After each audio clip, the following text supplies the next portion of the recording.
Welcome student, very good morning. इस session में हम लोग जियोमॉर्फोलॉजी, भू आकृति विज्ञान की चर्चा करेंगे। पिछले सेशन में हमने एक काफी महत्वपूर्ण जो टॉपिक्स थे, जिसको महाद्वीपीय प्रवास सिद्धांत या महाद्वीपीय विस्थापन के सिद्धांत के नाम से जाना जाता है, उसकी चर्चा हमने डिटेल की थी। ओके, और हमने आपको बतलाया भी था, है ना, यू रिकॉल, कि भू आकृति विज्ञान स्थलाकृतियों के अध्ययन का विज्ञान है और स्थलाकृतियों को या रिलीफ फीचर को बेसिकली 3 वर्गों में वर्गीकृत किए जाते थे। प्रथम वर्ग, द्वितीय वर्ग और तृतीय वर्ग। First order, second order and third order. First order के अंतर्गत कॉन्टिनेंट एंड द ओशन को शामिल करते हैं। सेकेंड ऑर्डर में माउंटेन, प्लेटो, वॉल्केनिक लैंडफॉर्म इत्यादि को शामिल करते हैं। और तृतीय वर्ग की स्थलाकृति में इरोजनल एजेंट, अपर्दन के दूत, जैसे नदी, वायु, हिमनद, महासागरीय तरंग जैसे अपर्दन के दूतों के द्वारा निर्मित स्थलाकृतियों को तृतीय वर्ग की स्थलाकृतियों में शामिल करते हैं। ठीक है ना? तो प्रथम वर्ग की स्थलाकृति की उत्पत्ति के लिए जो सबसे प्रभावी सिद्धांत माना जाता है वह कॉन्टिनेंटल ड्रिफ्ट थ्योरी है, महाद्वीपीय प्रवाह का सिद्धांत या महाद्वीपीय विस्थापन का सिद्धांत, जिसकी चर्चा हमने की थी। ओके, और द्वितीय वर्ग की स्थलाकृतियों की उत्पत्ति के लिए जो सबसे प्रभावी सिद्धांत है और जो आपके सिलेबस में भी है वह है प्लेट विवर्तक सिद्धांत, प्लेट टेक्टोनिक थ्योरी। तो इस क्लास में, इस सेशन में हम लोग प्लेट टेक्टोनिक थ्योरी के बारे में डिटेल एनालिसिस करेंगे। गेटिंग वाला? अब देखिए कि जहां तक प्लेट टेक्टोनिक थ्योरी का प्रश्न है तो स्पष्ट है कि हमने कहा कि प्लेट विवर्तक सिद्धांत द्वितीय वर्ग की स्थलाकृतियों की उत्पत्ति की व्याख्या करता है। ओके, जबकि महाद्वीपीय प्रवाह का सिद्धांत या विस्थापन का सिद्धांत प्रथम वर्ग की स्थलाकृतियों की उत्पत्ति की व्याख्या करता है। तो जैसे हमने कल अपने क्लासेस में कॉन्टिनेंट ड्रिफ्ट थ्योरी का क्या मीनिंग है ये डिटेल किया था, तो latest particularly discuss about plate tectonic theory. Getting वाला?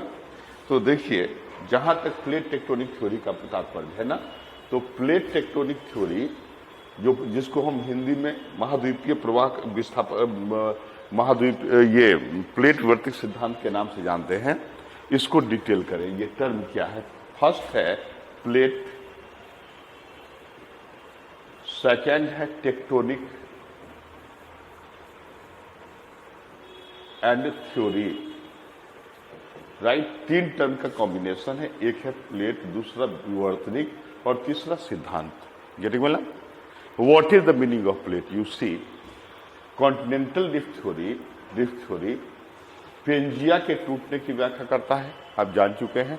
ओके, और पेंजिया के टूटने के परिणाम स्वरूप यह पेंजिया कई छोटे और बड़े भागों में विभक्त हो गया। गेटिंग वाला? तो कॉन्टिनेंटल ड्रिफ्ट थ्योरी पेंजिया के टूटने की व्याख्या करता है, आप जानते हैं। ओके, तो पेंजिया के टूटे हुए भाग को टूजो विल्सन नामक वैज्ञानिक ने,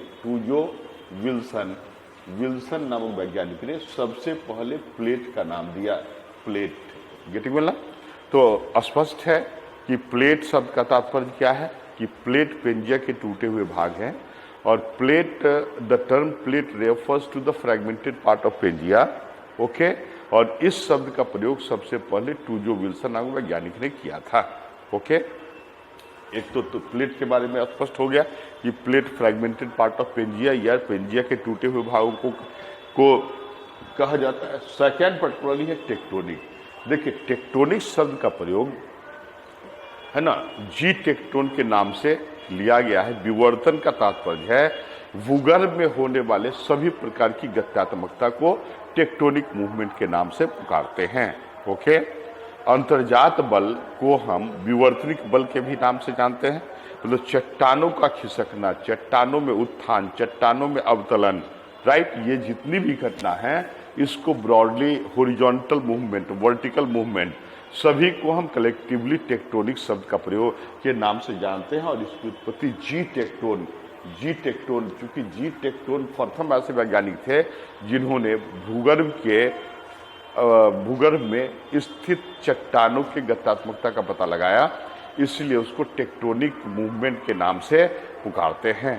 गेटिंग वाला? तो प्लेट का प्रयोग टूजो विल्सन ने किया। टेक्टोनिक शब्द जी टेक्टोन के नाम से है, ओके। और प्लेट टेक्टोनिक शब्द जो है, प्लेट टेक्टोनिक, ये शब्द सामूहिक रूप से सबसे पहले मॉर्गन ने यूज किया था। मॉर्गन मतलब Morgan was the first geographer who use the term plate tectonic combinedly. Getting बोलना? तो प्लेट टेक्टोनिक शब्द का प्रयोग सबसे पहले किसने किया? तो मॉर्गन ने किया। मॉर्गन प्रथम वैज्ञानिक थे जिन्होंने प्लेट टेक्टोनिक शब्द का प्रयोग किया, राइट। और प्लेट टेक्टोनिक थ्योरी जो है, प्लेट टेक्टोनिक थ्योरी का प्रतिपादन एच हेस ने किया, हेरी हेस। क्लियर हुआ? जैसे हमने बतलाया कि प्लेट क्या है, fragmented part of Pangaea is referred to as plate. Tectonic क्या है? तो चट्टानों की गत्यात्मकता, क्रस्ट की गत्यात्मकता या भूगर्भीय भाग में होने वाले सभी प्रकार की गत्यात्मकता को हम लोग टेक्टोनिक मूवमेंट कहते हैं। गेटिंग बोलना? राइट। प्लेट टेक्टोनिक शब्द जी टेक्टोन के नाम से डिराइव्ड है। प्लेट टेक्टोन शब्द का प्रयोग सबसे पहले मॉर्गन ने किया और प्लेट टेक्टोनिक थ्योरी का प्रतिपादन एच हेस, हेरी हेस ने किया था। गेटिंग बोलना? हालांकि प्लेट भौतिक सिद्धांत के उद्भव और विकास में कई अन्य वैज्ञानिकों की महत्वपूर्ण भूमिका रही, जैसे लीपीसॉन, मैकिंजी, राइट, इत्यादि वैज्ञानिक ऐसे थे, मेशॉन, राइट, वाइन एंड मैथ्यू जैसे ऐसे वैज्ञानिक थे जिन्होंने, है ना, जिन्होंने इस सिद्धांत के संवर्धन में महत्वपूर्ण भूमिका निभाई थी। हालांकि, है ना, एच हेस को ही प्लेट भौतिक सिद्धांत का प्रतिपादक माना जाता है। Getting well? नाउ कुछ कहीं कहीं आप देखेंगे Morgan was the first geographer who used the term plate tectonic combinedly. Getting well? But he not propounded the theory. तो इसलिए मॉर्गन की तरफ प्रतिपादन की संकल्पना नहीं है, ओके। अब देखिए कि डिटेल हम करते हैं कि प्लेट टेक्टोनिक थ्योरी किस अवधारणा पर आधारित है, मतलब ये सिद्धांत क्या है। तो यहां पर एक बात स्पष्ट कर दें, राइट, कि प्लेट भौतिक सिद्धांत और मैंने महाद्वीपीय विस्थापन का सिद्धांत, कॉन्टिनेंटल डिस्क थ्योरी और प्लेट टेक्टोनिक थ्योरी में एक मौलिक अंतर है, ओके। क्या मौलिक अंतर है? आप ये समझें कि कॉन्टिनेंटल डिस्क थ्योरी पेंजिया के टूटने की व्याख्या करता है। किसकी व्याख्या करता है? पेंजिया के टूटने की व्याख्या करता है। जबकि, है ना, ये कॉन्टिनेंटल डिस्क थ्योरी, है ना, महाद्वीपीय विस्थापन का सिद्धांत पेंजिया के टूटने की व्याख्या करता है, जबकि प्लेट भौतिक सिद्धांत पेंजिया के टूटे हुए भाग के सापेक्षित गति की व्याख्या या रिलेटिव मूवमेंट की व्याख्या करता है। Getting well? मतलब plate tectonic theory has nothing to do with the individual movement of the plate to be noted, right. Always particularly there will be relative movement, मतलब एक प्लेट के सापेक्ष वह दूर जा रहा है, निकट जा रहा है। This is the main area of interest of plate tectonic theory. तो बेसिकली ये बेसिक डिफरेंस है, मतलब बेसिकली। और हमने बतलाया कि कॉन्टिनेंटल डिस्क थ्योरी प्रथम वर्ग की स्थलाकृति की उत्पत्ति की व्याख्या करता है और प्लेट टेक्टोनिक थ्योरी द्वितीय वर्ग की स्थलाकृति की उत्पत्ति की व्याख्या करता है। Getting well? अब देखें कि बेसिकली प्लेट भौतिक सिद्धांत किन अवधारणाओं पर आधारित है, ओके। तो आप देखिए कि plate tectonic theory, okay, plate tectonic theory के आधार क्या क्या है देखिए।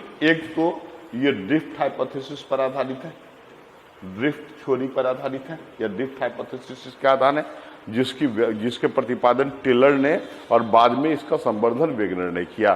Getting well?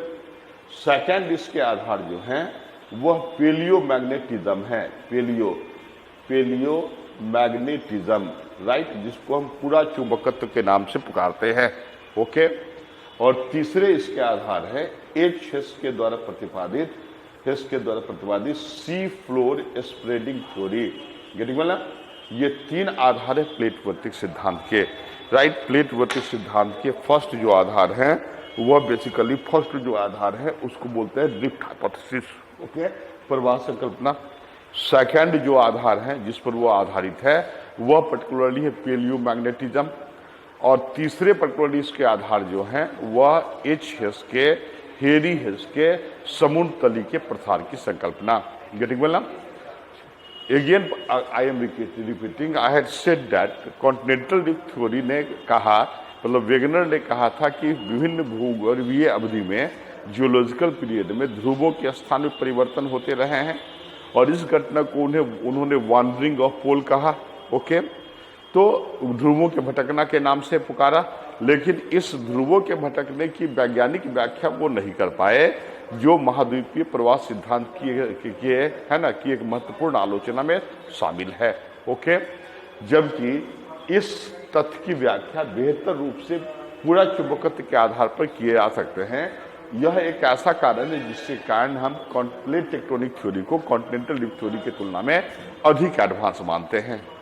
Again second aspect आप समझिए कि वेगनर ने कहा था महाद्वीपीय प्रवास सिद्धांत में कि ये कार्बोनिफेरस पीरियड के पूर्व संपूर्ण स्तरीय भाग एकीकृत थे और बाद में वह कई खंडों में टूट गया।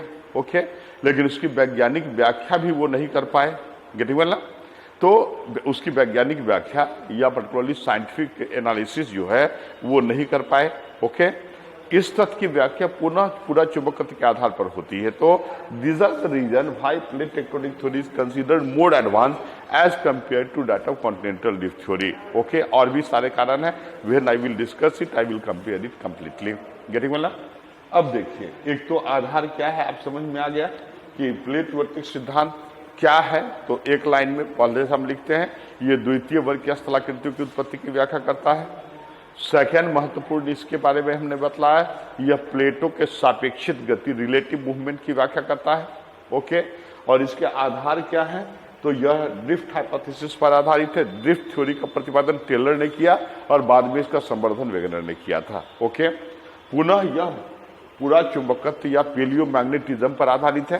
पूरा चुंबकत्व के संकल्पना का प्रतिपादन या संवर्धन वाइन, मैथ्यू एंड मेसन ने किया था।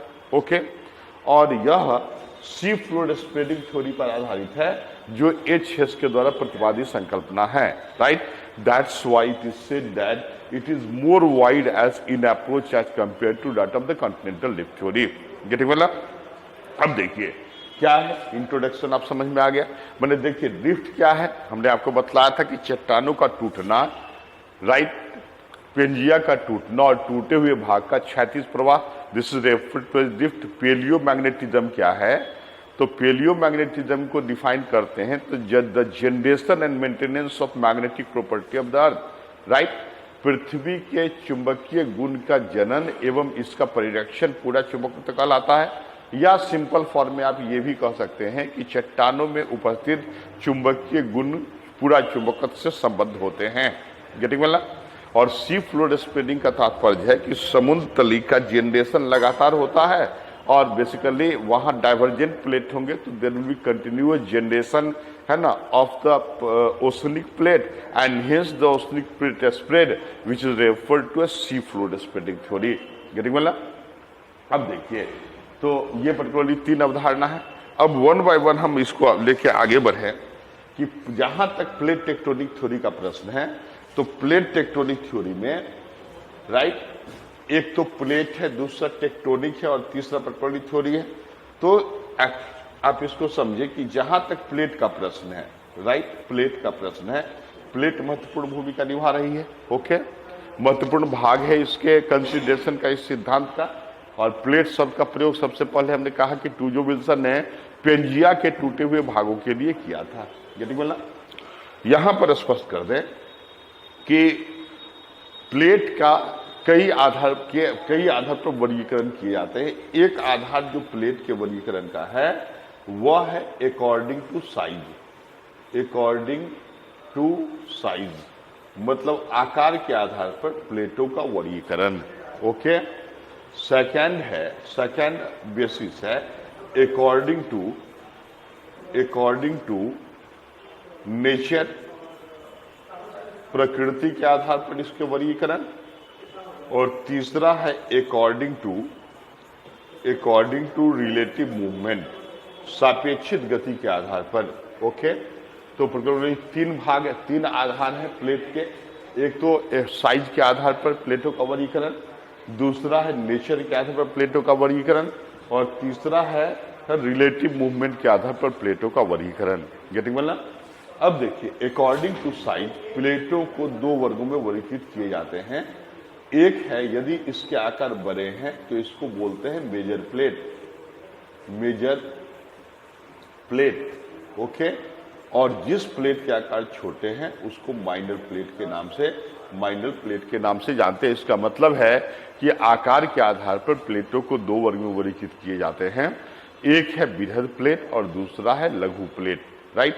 Major plate and minor plate, getting well ना।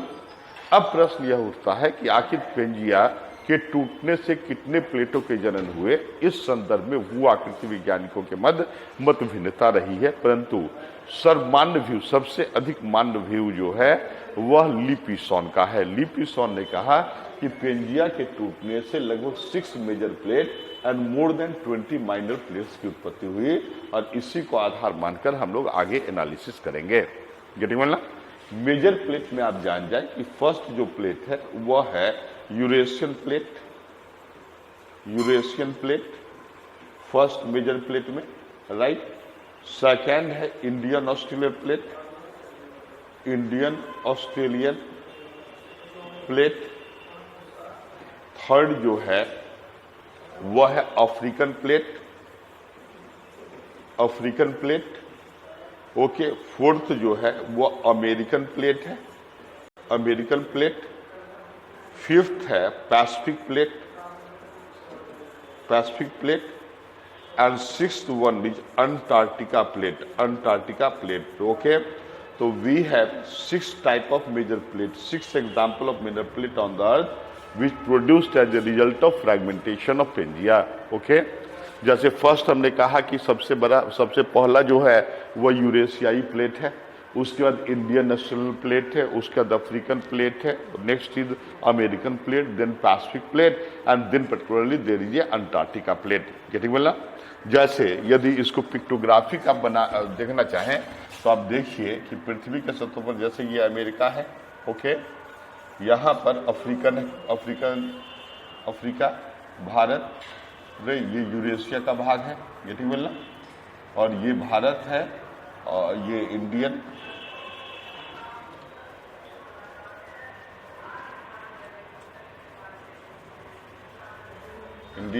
ओके। और ये पर्टिकुलरली ऑस्ट्रेलियन भाग, गेटिंग वेल ना। तो इस भाग को ये अब यहाँ पर हिमालय और ये अल्पाइन, ये क्षेत्र जो है ये फर्स्ट है यूरेशियन प्लेट, गेटिंग वेल ना। This is the example of Eurasian plate, okay. This is Eurasian plate number 1. This is second Indian Australian plate. This is third plate known as African plate, okay. This is fourth plate known as American plate, fourth one. This is fifth one Pacific plate in this side also, and this one is sixth one, getting well.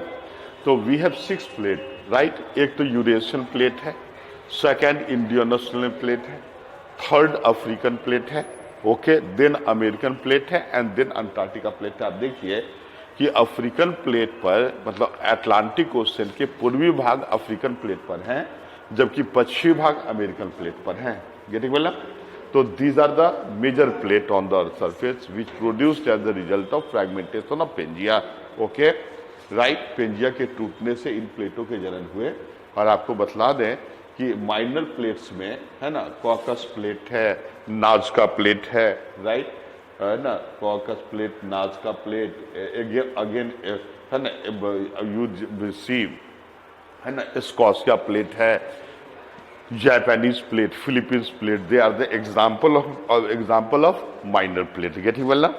तो according to size we have 2 type of plate, one is major plate and second one is minor plate. एक बृहद plate है और एक particularly लघु plate है, getting well ना।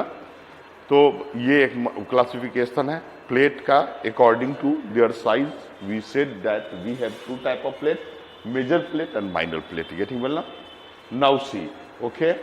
Second particularly classification is according to, आपने लिख भी लिया होगा, Eurasian plate is the first major plate, then Indian Australian plate, then African plate, then American and Pacific, and lastly there is Antarctica plate. And the example of minor plates, ये caucus plate है, Nazca plate है, okay, Scotia plate है, again Philippines plate है, Japanese plate are the example of minor plate. क्या है ये समझ में आ गया ना। Again you see according to nature, प्रकृति के आधार पर प्लेटों को 3 वर्गों में वर्गीकृत किए जाते हैं, गेटिंग वेल ना। According to nature, you see according to nature देखिए साइज के आधार पर हमने बतलाया कि मेजर प्लेट और माइनर प्लेट है। ओके, मेजर और माइनर। और according to nature we have 3 type of plate, 3 तरह का है, राइट। एक तो पर्टिकुलरली देखिए कि फर्स्ट को हम बोलते हैं कॉन्टिनेंटल प्लेट। कॉन्टिनेंटल प्लेट मतलब महाद्वीपीय प्लेट। दूसरा है ओशनिक प्लेट और तीसरा है partially continental and partially oceanic. Getting well ना? We have 3 type of plate. Continental plate है, ओशनिक प्लेट है, partially continental and partially oceanic plate. Okay, देखिए कॉन्टिनेंटल प्लेट का बेस्ट एग्जांपल जो है वह यूरेशियन प्लेट है। Eurasian plate is example of continental plate. Okay, माने Eurasian plate, this is the Eurasian plate ना, तो it is the example of continental plate. But you see right, Pacific plate जो है वह ओशनिक प्लेट का उदाहरण है, यूरेशियन प्लेट का उदाहरण, यूरेशियन प्लेट कॉन्टिनेंटल प्लेट का उदाहरण है। और पैसिफिक जो partially continental and partially oceanic है, तो देखिए इंडियन ओशनल प्लेट में यहाँ कॉन्टिनेंट, ये ओशन, ये कॉन्टिनेंट, तो Indian oceanic plate is the example of partially continental and partially oceanic. Again you see Africa, this is continental part, this is of oceanic part na, so it is also the example of partially continental, partially oceanic. This is continental, this is oceanic na, getting well?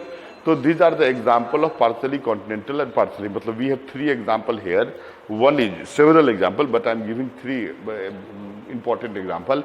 One is Indian national plate, second is African and third is American plate. ये आंशिक रूप से महाद्वीपीय और आंशिक रूप से महासागरीय प्लेट के उदाहरण हैं, राइट। अब आप देखिए कि मैंने व्हाट हैपेंस, इसका आधार क्या है, तो आपको बतला दें कि जो प्लेट कॉन्टिनेंटल होंगे, राइट, वह पर्टिकुलरली वह कॉन्टिनेंटल प्लेट होंगे, गेटिंग वेल ना, वह एसिडिक नेचर का होगा। एसिडिक, ऐसे यहां पर प्रयोग करना गलत होगा, लेकिन आप समझ लें कि जैसे कॉन्टिनेंटल ड्रिफ्ट थ्योरी में पेंजिया के ऊपरी भाग को सियाल कहकर पुकारा गया, तो प्लेट वर्तिक सिद्धांत में पेंजिया के ऊपरी भाग को, है ना, लिथोस्फीयर का नाम दिया गया। लेकिन राइट, यहां पर एक बात इसको स्पष्ट कर दें कि सामान्य रूप से ये मानी जाती है कि कॉन्टिनेंट जो है ना वो सियाल के द्वारा निर्मित होता है और वह एसिडिक होता है और इसके घनत्व 2.7 ग्राम पर क्यूबिक सेंटीमीटर होते हैं। गेटिंग वेल ना? यदि कोई ओशनिक प्लेट है तो ओशनिक प्लेट सीमा के द्वारा निर्मित होते हैं, सीमा के द्वारा, वह बेसिक करेक्टर का होता है और इसके घनत्व 3 ग्राम पर क्यूबिक सेंटीमीटर होता है, राइट। लेकिन यदि कोई प्लेट पार्शियली कॉन्टिनेंटल और पार्शियली ओशनिक है तो इससे कॉन्टिनेंटल भाग का घनत्व 2.7 ग्राम पर क्यूबिक सेंटीमीटर है और ओशनिक प्लेट का घनत्व 3 ग्राम पर क्यूबिक सेंटीमीटर है। गेटिंग वेल ना?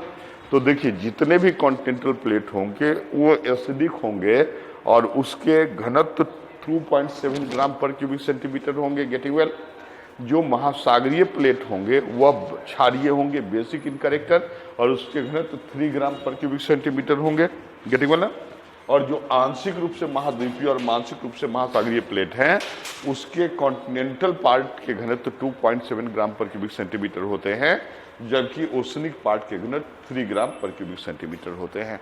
गेटिंग ना? तो that's why it is based on nature. Okay, तो अकॉर्डिंग टू साइज आपने समझा कि मेजर और माइनर प्लेट। फिर according to nature we have 3 type of plate, महाद्वीपीय, महासागरीय, आंशिक रूप से महाद्वीपीय, आंशिक रूप से महासागरीय प्लेट। गेटिंग बोला? थर्ड जो आधार है अकॉर्डिंग टू, है ना, अकॉर्डिंग टू, है ना, रिलेटिव मूवमेंट, राइट, सापेक्षित गति के आधार पर, ये थर्ड क्लासिफिकेशन। आपने इसको याद भी कर लिया, ये रिटेन भी किया होगा। ओके, देखिए according to relative movement we have 3 type of plate. According to relative movement we have 3 type of plate. Okay, सापेक्षित गति के आधार पर यदि 2 प्लेट एक दूसरे की ओर गतिशील होगा तो इसको, है ना, कन्वर्जेंट प्लेट या अभिसारी प्लेट के नाम से पुकारते हैं, right. According to particular relative movement. Okay, इसको फर्स्ट इज कन्वर्जेंट प्लेट,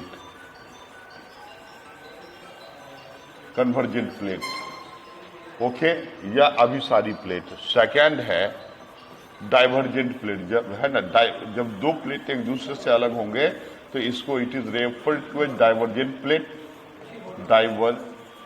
जेंट प्लेट, ओके राइट, ये उसको अभिसारी, इसको अपसारी प्लेट कहते हैं। और यदि किसी प्लेट में इस तरह की गत्यात्मकता है, चाहे लैटरल मूवमेंट, या तो एक दिशा में ये चल रहा है, अपोजिट दिशा में चल रहा है, और पर्टिकुलरली देखिए कि एक इस दिशा में और दूसरे पर्टिकुलरली इस दिशा में मूव कर रहे हैं, तो इसको, ये लैटरल मूवमेंट है, इसको कंजर्वेटिव प्लेट के नाम से, कंजर्वेटिव प्लेट के नाम से पुकारते हैं। स्पष्ट हो गया ना? तो गति के आधार पर, सापेक्षिक गति के आधार पर प्लेटों को 3 वर्ग में वर्गीकृत किए जाते हैं।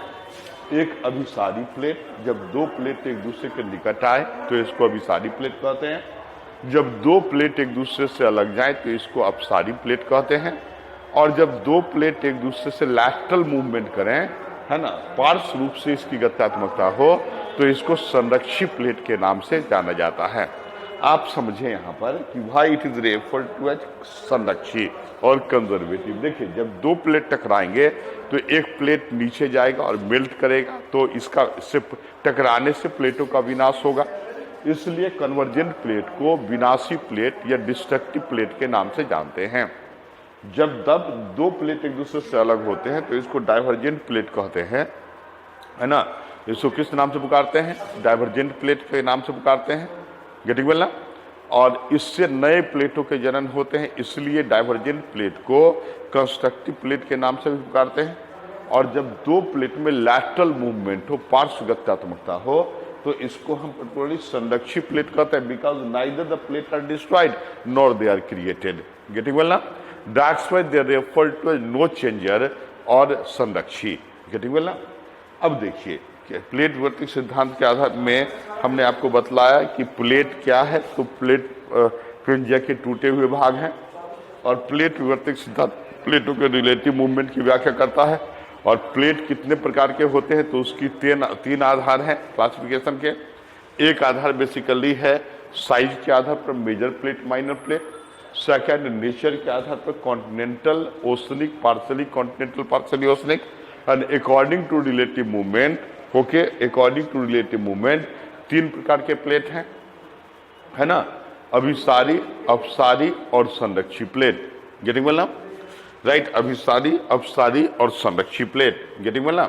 तो इस प्रकार के प्लेट, इस प्रकार की स्थिति पाई जाती है पृथ्वी पर। जैसे उदाहरण के लिए आपको बतला दें यहाँ पर कि जैसे अभिसारी किसको बोलेंगे, तो जैसे Indian Australian plate is moving in this direction and Eurasian plate is moving in this direction. मतलब इंडियन ऑस्ट्रेलियन प्लेट और अफ्रीकन, ये यूरेशियन प्लेट अभिसारी प्लेट के उदाहरण है। ओके, ये इस दिशा में मूव कर रहा है, ओके, और ये यूरेशियन प्लेट के साथ टकरा रहा है। इसका मतलब कि African and Eurasian plate is the example of convergent plate. Okay, और इसकी गति इधर है अमेरिकन प्लेट की, इसका मतलब अफ्रीकन और अमेरिकन प्लेट एक दूसरे से अलग हो रहे हैं। तो ऐसे प्लेट को हम लोग किस नाम से जानते हैं? तो such type of plate is referred to as, है ना, डाइवर्जेंट प्लेट। गेटिंग वेल ना? अब देखिए कि प्लेटों की गति अभिसारी है, अपसारी है या संरक्षी है, इसकी व्याख्या कैसे होगी?